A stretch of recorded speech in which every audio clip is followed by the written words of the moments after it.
my first gun when I was 9, and it was an air rifle my dad brought home from a car boot. It only cost £3.50, and the barrel was wobbly on it, so when you shot it, kind of went from the left, and then another shot would go to the right.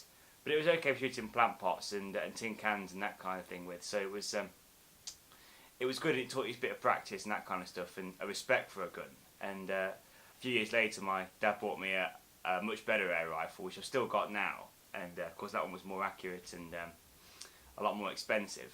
And then, of course, things went from that, and I enjoyed that. And when I was 15, my dad said, "Look, if you do well in your GCSEs, then I'll let you have a shotgun certificate." And from there, then got myself a first shotgun.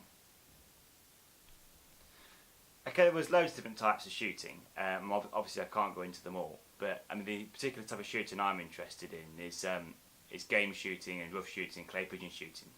They're all done with a shotgun. Clay pigeon shooting tends to be, well, it was based around the idea that you could use little clay discs, sort of like this, to simulate pigeons and game birds and that kind of thing. And it's still good to practice and that kind of stuff, but it's more now of a discipline in itself, its own sport.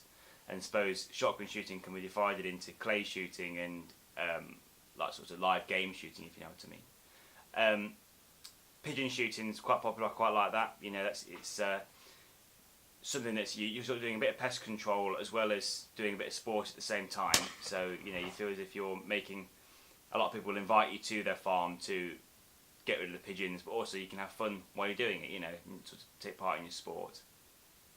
Game shooting tends to be a bit more expensive because you know sometimes you can pay up to sort of £500 a day to shoot game birds. But again, they're bred for specifically to be shot. You know, they're bred for the sport. A lot of people have problems with game shooting, and I can kind of understand why. I think a lot of people would say that it's cruel, but the birds are never wasted, and you've kind of got to think of it as a kind of harvest, and the birds are sort of placed around on the shoot, kind of like sort of sowing the crop, if you like, and then come the shooting season, we go around and take up the mature birds or shoot the mature birds. A lot of people would say, like as I said before, that it's cruel, but while they survive, they have a really good quality of life, and they are truly free range. You know, not like the free range eggs you can buy in a supermarket where they're just free to run around in a barn. There's no fence at all. They can go wherever they like, and the fact that they stay there is just testament to how well they're looked after. You know, the fact that they're fed so well means that they choose to stay on the shoot. They don't leave.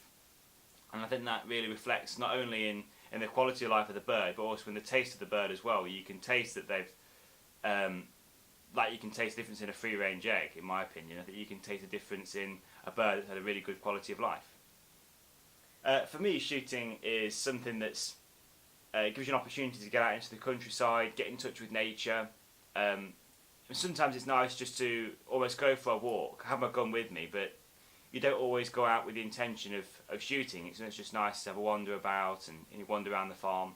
And I think that when you're sort of sitting quietly and hunting for pests, whether they be rabbits or rats or various different things like that, you end up sort of slipping into the background, if you like, into sort of the hedgerow, and you can get lots of different animals will come out in front of you. I mean, I've had a fox before that came up to probably sort of 10-15 metres away, you know, and badgers and things come sometimes wander straight out in front of you. So it gives you an opportunity to get right in touch with nature, which is what I like. And there's a social side as well when you go on a game shoot. There's a lot of people who are like-minded come together, and I think it's got really sort of good.